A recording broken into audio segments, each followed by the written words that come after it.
There is Mhm. no scientist worth their salt. There's no philosopher. There's no psychologist that will say, "Oh, I know what human potential is," or "I know Mhm. what your potential is." Nobody knows. Mhm. But what we've learned, a little bit that we've learned, is that our capacity to grow individually and collectively is incredibly immense. So what stops us?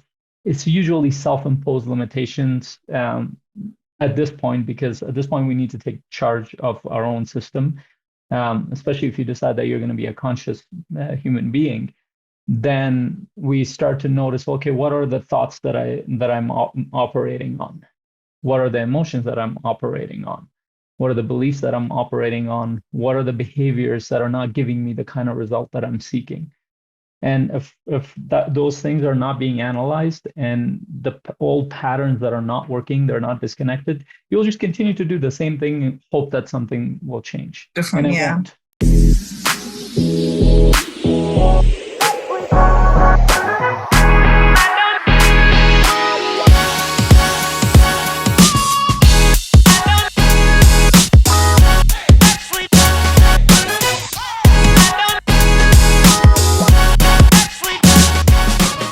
This is your Real Estate Vibe Show, and I'm your host, Vinki Loomba. Today, I have a very special guest, my good friend, Faisal Ensaun. Faisal is a certified high performance coach since 2015. He's also the co founder of Coaching Mastery community, where he helps teach other coaches to hone and further coaching abilities and their business practices. Faisal has coached over 2,000 individuals with diverse backgrounds.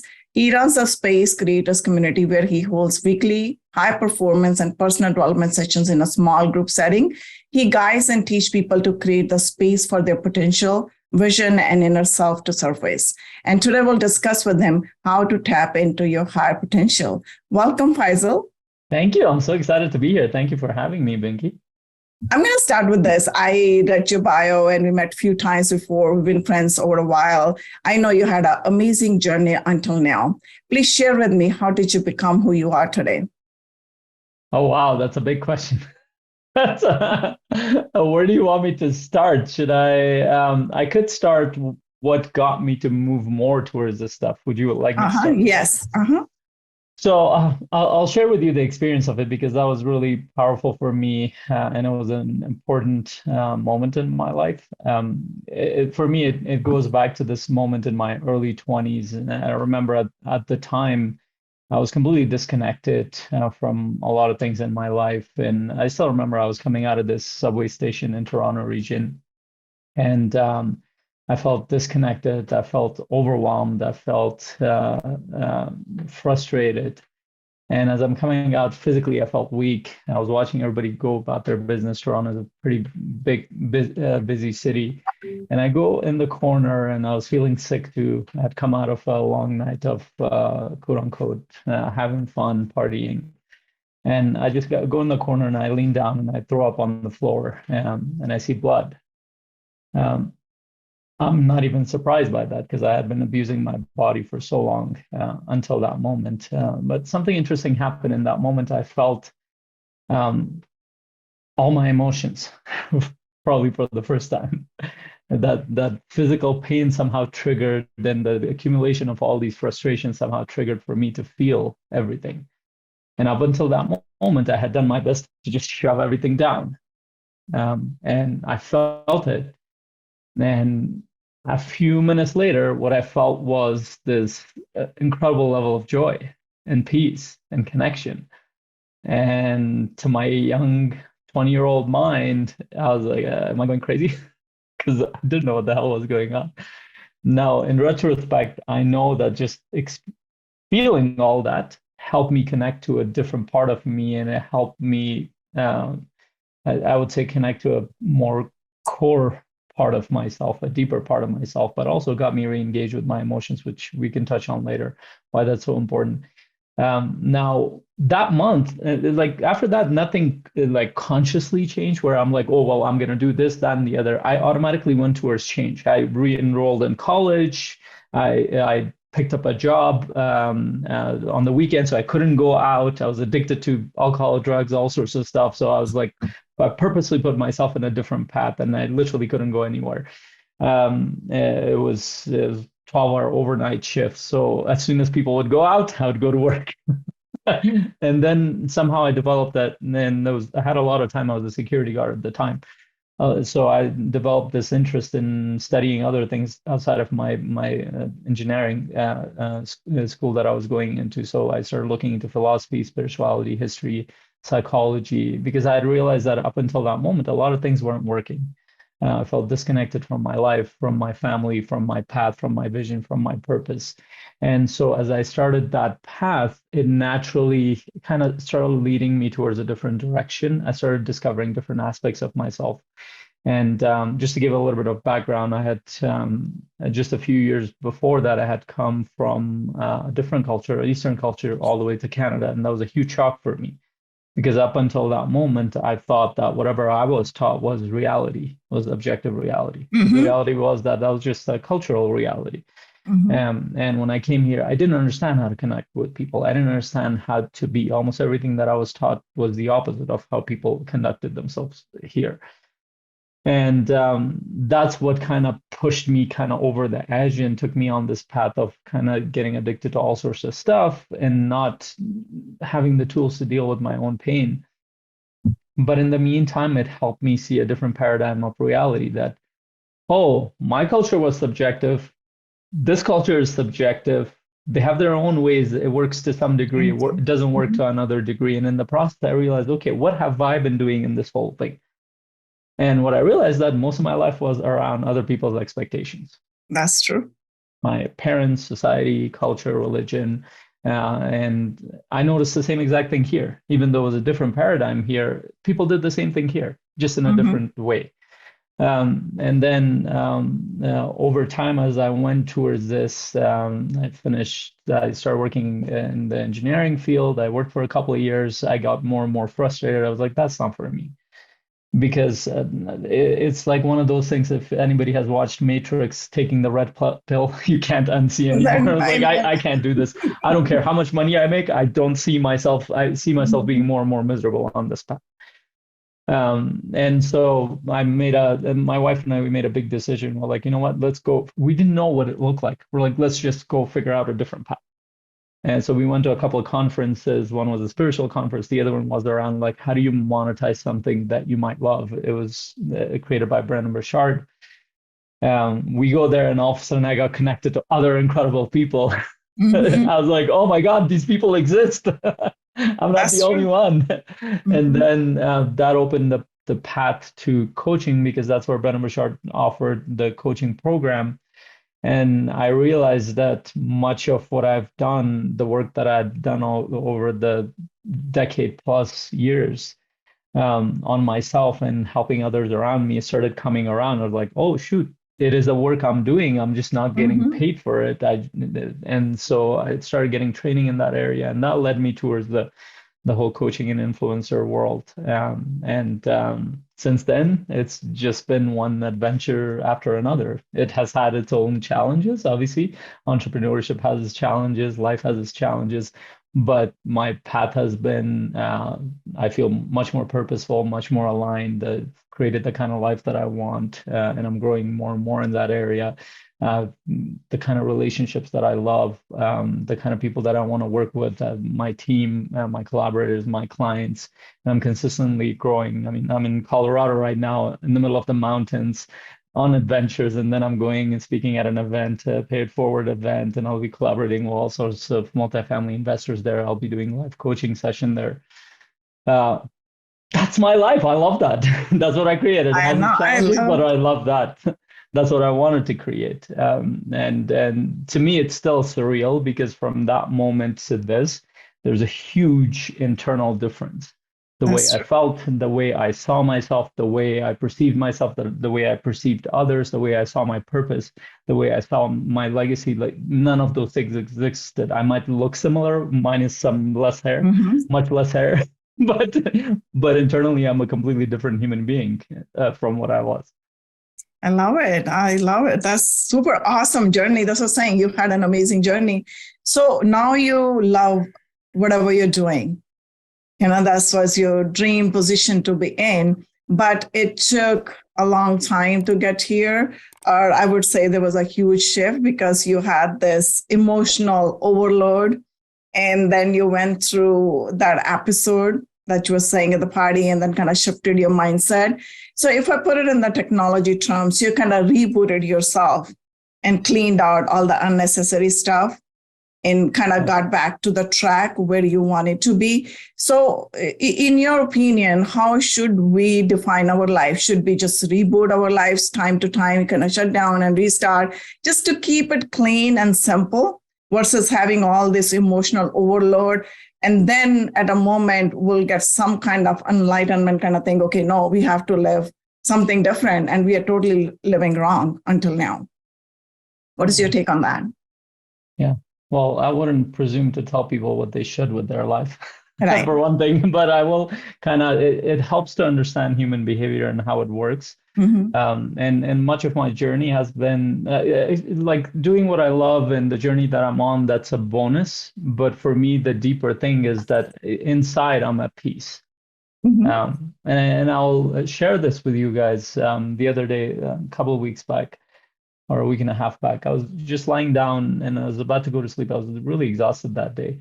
And my wife was reading a book to both my daughters on the bed, and I was just staring at them. I was just looking at them and just their facial expressions and how the kids were excited, and she was excited about reading for them, and they were sharing all kinds of ideas and everything. And I was just looking and I was feeling what I was feeling. First of all, I felt an immense level of gratitude. I felt connection. I felt peace. And this came to me in this. I've done this meditation for a long time. A lot of people might not get it, but it's around death. And it's like you look at death for what it is. It's a reality. And I was like, if I close my eyes and it doesn't open the next day and I just go, I would be at peace. This is I've done what I needed to do. Everything else is a bonus. Mm-hmm. So to me, feeling that, being at peace, and knowing that you are on the right path, on the path that feels aligned with you, is a life well lived. And then there are so many other components of it, but just that moment of presence and connection is powerful. A lot of people don't have that. They don't have that not because they can't get that, but because, like you said, they've overloaded a lot of things on top of each other. And I'll share a couple of stories around this. First, there was this question I think Michelangelo was asked, how did you create this beautiful statue of David? And he's like, well, I didn't. I just chipped away whatever was covering it. And that's our predicament, is that we are covered by all sorts of crap that has nothing to do with who we are at our core. And I'll share a story with you, and you might relate to that. So did you ever go on those elephant rides in India? Yes. Yeah. Multiple times. So I lived in Pakistan, and the same thing in Thailand region. So I'll share a story, partially true, partially not, but it'll communicate this message very well. So the way it's framed, you can actually Google this, is like these giant, magnificent beings, these elephants, they're tied to this pole. And they're tied to a big rope, so a pole or a chain. You guys can check that out. So from what I've heard, the way they would train them is that when they're little, they tie them to a pole, and the elephant struggles and tries, because every living being, they want their freedom and their idea for their experience of freedom, whatever that is. Tries to struggle to break free, break free, break free. Obviously, it's little, it can't do that. And at some point, something happens at a subconscious level and it just gives up.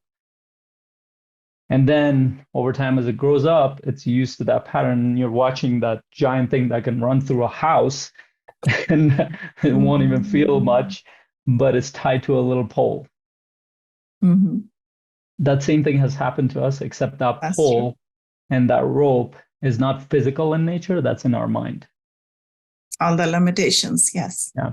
So we've been bombarded by so many thoughts, beliefs, ideas about how should I live? How should I do this? How should I appear? And part of it is the necessary structure of society, but part of them are either outdated, doesn't apply, very subjective to a context, and it's just been passed on from one generation to another. And then teachers started passing on and as I went on my journey, I realized a lot of the people that taught me this stuff didn't realize it either.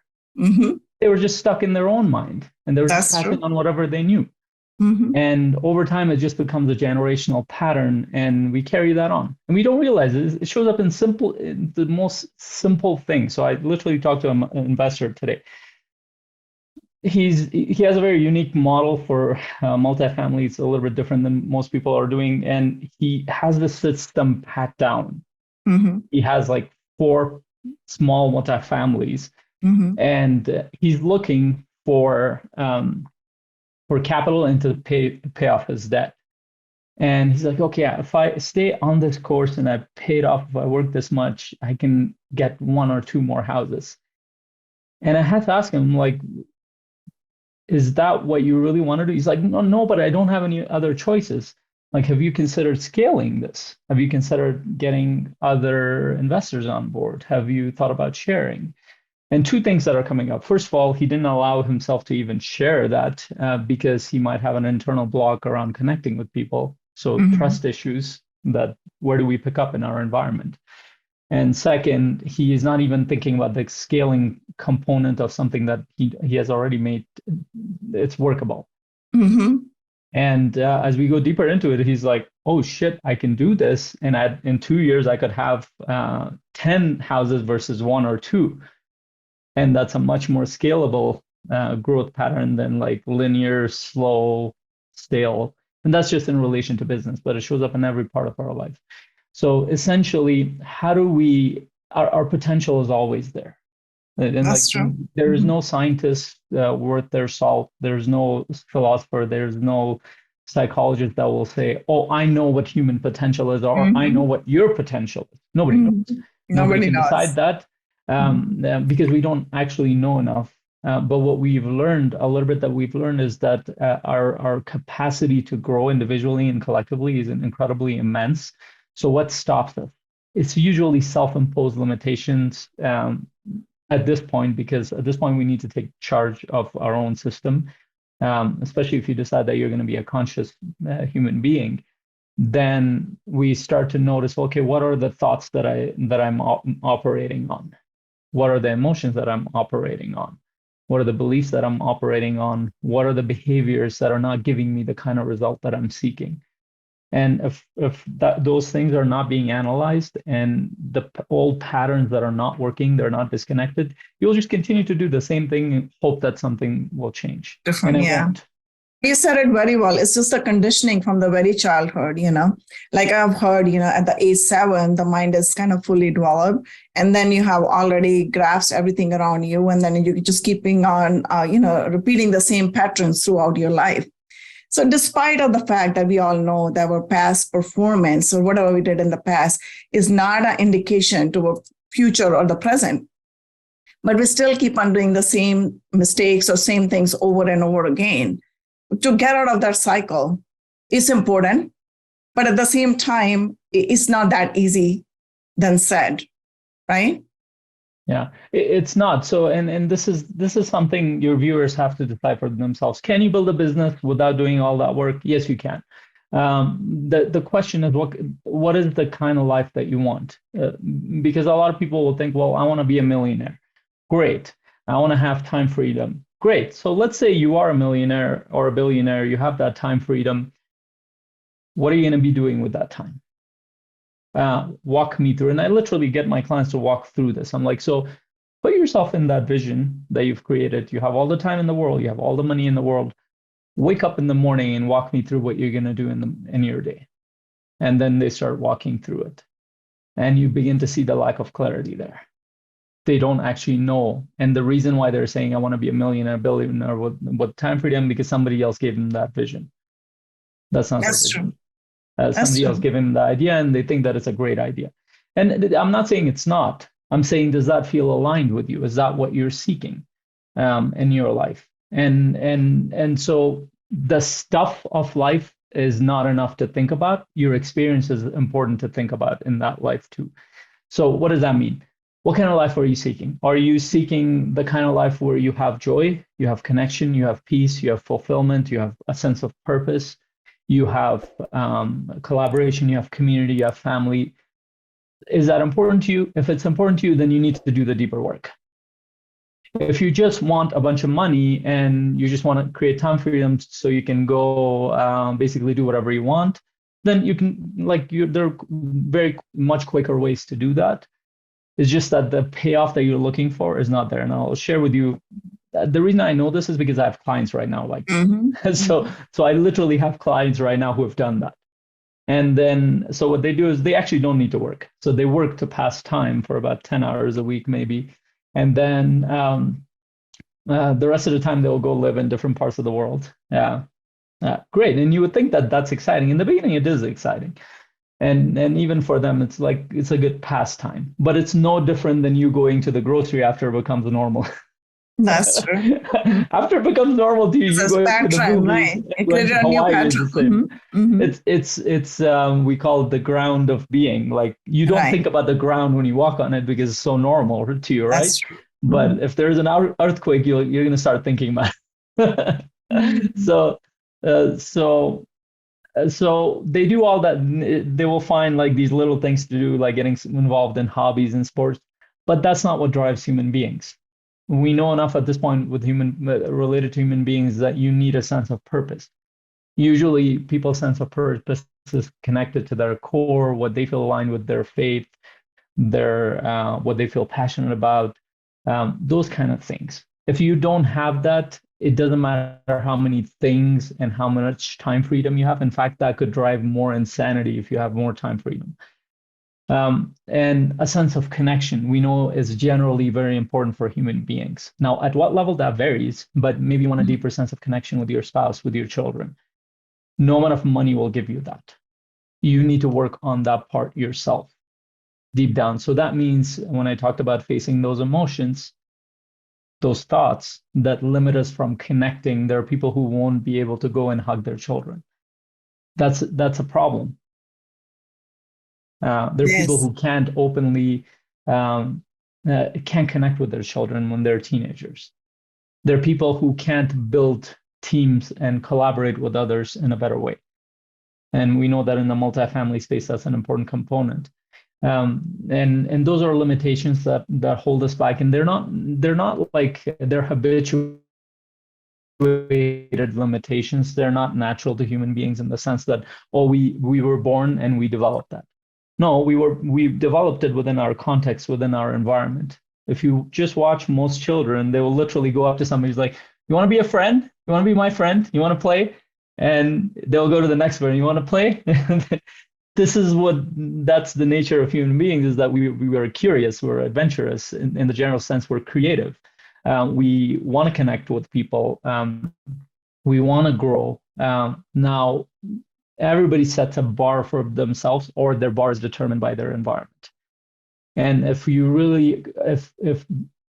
connecting to that potential matters to you, creating that quality of life matters to you, that requires you to do the work, which means that listening to this podcast is not enough. Reading books is not enough. Those are good things to have. It gives you some insight. But it means that in your day-to-day life, in moment to moment, what kind of decisions are you making? So in that moment when you wake up and you're about to do something and your wife stops you, or your husband stops you, and you get annoyed and frustrated, what is your response in that moment? When your child is wanting to spend some time with you and you're too distracted to even notice that child, how do you deal with that moment? When you need to make a strategic decision to scale the business versus contracting, how do you deal with that? Those are the moments of work. It requires awareness, and it requires you to break old patterns. It requires you to develop new patterns towards creating that kind of freedom and that quality of life. And that's the work. And that doesn't just come from reading and consuming information. It has to become your practice, day-to-day practice. That's exponential, that's just like breaking the old patterns and starting something new. But that's again a pattern, until unless you realize it, because a lot of people, I would say, they are, tough nuts to crack, because we kind of, get entangled in our own bubble and our own patterns. We feel we have the comfort level there. You know Yeah, what I'm we, saying? we all So do. yeah, so that comfort is very hard to move away from that comfort level. It's like, oh my God, like for example, this is my house. I'm living in this house. It's gonna be super hard for me to find the exact same thing because we always look for the exact same comfort zone or exact same things that we have experienced before. Because even I have seen that in my own life, even if I go to buy something, for example, at Macy's, Nordstrom, I have seen the colors that I already have in my closet. I tend to like those colors again. And I'm just questioning myself why I'm doing that. Don't I already have something similar? Because it's in my experience and I naturally attracted towards that. And I'm just like fearful trying something new. Oh, I might not look good in that. Let me not try. I don't want to make another effort to come out and return it or exchange it. You know what I'm saying? It's a very small little thing. Yeah. Yeah, no, and that's what it is. We all, so it's in technical terms, our brain works with efficiency and it creates patterns, it creates neural pathways. So it means that when you create any kind of habit, and we always create habits knowingly or unknowingly, like the way you wake up in the morning, even though you might not have a morning routine, you have a habit system. You will pick up the brush a certain way when you're brushing your teeth. You will Mm-hmm. have certain strokes of the brush. You will wash your face first, or you will do something else first. If you really pay attention, your brain develops patterns, and those patterns are related to the way your self dialogue comes up. You talked about at 7 years old, a lot of the patterns get solidified, Mm-hmm. and that's like it's not that the human brain doesn't grow after that. Actually, we're learning more and more that it grows all the way to, I think, late 20s. We used to think that it was before that, but at 7, it's a monumental point because that's the point where the child's conscious mind begins to Mm-hmm. develop, Mm-hmm. and it's starting to look at things from their point of view, and you start to develop a personality, develop more and more and more, and by the time they hit teenage years, that's an important Mm-hmm. pattern. That's where they start to notice, like, where do they belong, where they start to go around friends and they feel frustrated, and it's an important moment that if anybody has had teenagers, they know that if you've gone through teenage years, you know that those are difficult periods. And then your early 20s, like these timelines are important, where certain things get solidified for you. Whatever gets solidified, it's likely that they will stay with you unless you can change the pattern. This is how Change the pattern. psychologists and psychotherapists can predict your pattern very easily, because all they have to do is ask you a few questions, and they will know what you will do on a day-to-day basis. Like it's they will know even certain, like, when people go to these fortune tellers, they're fairly intuitive, and they will ask you a couple of questions, and they will look at you based on your responses, and they'll predict certain things about you. That they're not, that's not a magic thing. They're intuitive in terms of your psychology. They're intuitive in terms of your energy. So so then how do we break patterns? And that's the hardest thing for many human beings to do. And Mm-hmm. patterns are broken not when you make big shifts in life. It's in the small moments. So a couple of things happen. So if you have a death in the family, or somebody's ill, or you go through a difficult period like I did in my life, so, like it basically stops your system. Mm-hmm. And like, you naturally don't operate, at least temporarily, based on the old pattern. So all of a sudden you start noticing other things that you didn't. That's true. People start to question, as a lot of times, it's existential things that you think about, or your connections, or what am I doing with my life. We know people go through midlife type of crises because Mm-hmm. now they've done everything they were told to do. It's not giving Mm-hmm. them the experience. Now they're like, oh shit, what You now? can I have live. no Mhm. direction. Where do I go from here? So That's true. these moments help us, but then every moment has you have a choice to you have a moment of choice. When you wake up in the morning, what are you going to do? Are you going to focus on other people's social media, or are you going to focus on your own vision? When you before you see your family, are you going to show up frustrated, disconnected, and distracted, or are you going to show up present, intentional, and connected? When you go to work on the thing, are you going to decide to be focused and keep pulling yourself back, or you're going to be distracted? when the time comes for you to make a difficult decision to go meet somebody that scares you around the business, and are you going to take that or are you not going to? Like these moments determine pattern shifts. And you Momentum. have hundreds of opportunities. Like it's not one or two. So this can be freeing, because a lot of people think that, oh, opportunities come once in a while. They think of like that real estate opportunity. No, no, no, that doesn't All the determine time. your life. Mhm. It's moment by moment you make decisions, and most of your decisions are subconscious in nature based on old patterns. But what if you can stop and pause? Okay, is this going to serve me in my path? Which naturally means that you need to understand what your vision is, not other people's vision for you, not other people's goals for you. So one of the first things that I actually do with my clients is, I'm actually doing that today in a meetup, is walk them through their vision. Um, I was going to ask you that question. Thank you so much. yeah, no problem, because it starts Okay. with that, and your Uh-huh. vision. So ideally speaking, your vision is what connects to your heart, to who you Mhm. are deep down, what Mhm. matters to you. And a lot of Mhm. times it's not obvious. That's true. Mhm. And because, so the way I describe vision, a vision is an experience that is in your inner world of Mhm. an experience that you're seeking in the outer world. Now, here's the thing.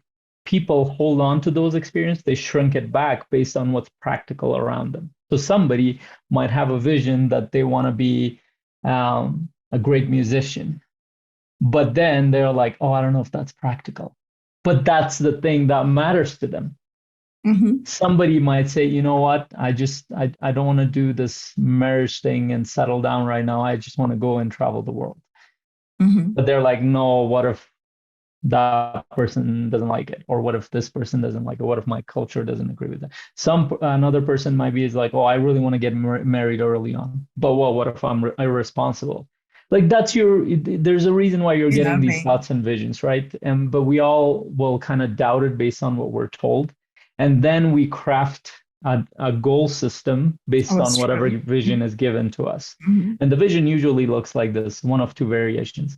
Oh, go to school, get a job, buy your house, get married, do that. Now, most multifamily investors, many of them I've met, they've done all of that. They Mhm. come to a point and then they look back, in the words of Alan Watts, with a certain sense of feeling cheated. This is it. Like this is what I worked Right. for like the first 40 years of my life. It's not that there was anything wrong with those things. It's just that it wasn't their experience. It was they were told to create that experience. That's true. So And they they're don't not feel it. living. They're not living it. They're just Not waiting living. for the next thing, right? They're To waiting happen. for the Yeah. next thing. So then they come That's up with a new goal system and they mhm. don't realize that that's given to them as well. And That's it's like, true. oh, well, that didn't work out. What I want is time freedom with my family, with my community. These are all good things. The problem is that and they're going to be like, okay, I'm going to build this business. And when I build it, I'm going to come back and focus on all this stuff. So now they spend another 5 to 6 years focusing on the business and they'll work 50, 60, 70, 80 hours building it. And guess what takes a back seat? Their experience, their growth, their family, their community, their purpose. And they get involved in the business. And then they get 6 years later, they're just as frustrated that they were. They might have more money. They might even have time freedom, but nobody wants to connect with them. They have to climb this uphill battle of, oh, what, my wife and kids didn't wait for me? Their experience continues while you're off doing other things. It's not like life stops. So while they can get themselves to say, okay, I'll like I can support you, but you're never there. Your purpose, your passion gets the light gets dimmer and dimmer. It gets more painful and you get more and more frustrated. And then you get to that point again, and then you're like, okay, what do I do now? That's where many of my clients, or at least some of them, come in. They're like, okay, how do I reconnect? And that's one of the hardest things to do. And I've told my clients this before: is that those people that you're trying to be like, um, they would hand you most of their wealth if you can give them a pill that would solve their problem. And there's no such pill. They have to work on it for the next 2 to 3 years, just like you have to do right now. And that's building a better foundation than if you oh, when I have the money and time freedom, I'll do this stuff. No, do it right now. I agree with you 100%. Because time is now. Whatever you wanted to do or whatever you're thinking to do in the future, do it right now. Even though you don't have it, you have to think that you have it because you have it. I mean, I don't know how to say it, but this is the truth, right? You have everything with you right now, right here. It's just a matter of the realization. But thank you so much, Faisal. We are end of time for today. But definitely I'll have you back and we'll do a second episode on that, how to survive in this economic trend that we are in right now. So I'm going to further this discussion and thank you for being with me today. I really love your insight on each and everything, whatever we talk about. Yeah, no, thank you for being here. And for anybody who's watching it, reach out to me. A lot of times this can be solved fairly quickly if you go through a process. A lot of us go through it, and I love books. I read them constantly. I have a book right there, and I'm reading. They will give you insights, but you need deeper work. Where that comes for you through your mentorship, through coaching, or through being around the right community. You need a little bit of a deeper work than what you've been going through. And I'd love to have a quick conversation. If I can serve you, like I said, I'm connected a community of coaches that I can connect you with. But that investment will pay off 100 times more than probably any other investment you're going to do, because that's an investment in yourself, in your purpose, in your relationships, in your business, and so many other aspects of your life. Yeah, definitely. Can you tell my viewers how to reach out to you? So my name should appear. So it'll be faisalensaun.com. You can actually book a quick intro call with me. I don't charge anything for that. I just spend that time getting to know you and trying to see what are you trying to do. I'm not selling anything on that call. If I can support you, I will. I'll give you. If you haven't gone through an experience of coaching, I'll give you something as a bonus there. Or if I feel like it's not me, I can connect you with the right group of people or with the right individuals to support you. So you can just go to my website and book an intro call with me. You should see options there. Thanks, Faisal. It was good to see you today. Thank you. Thank you for having me. Thank you for sharing your stage with me.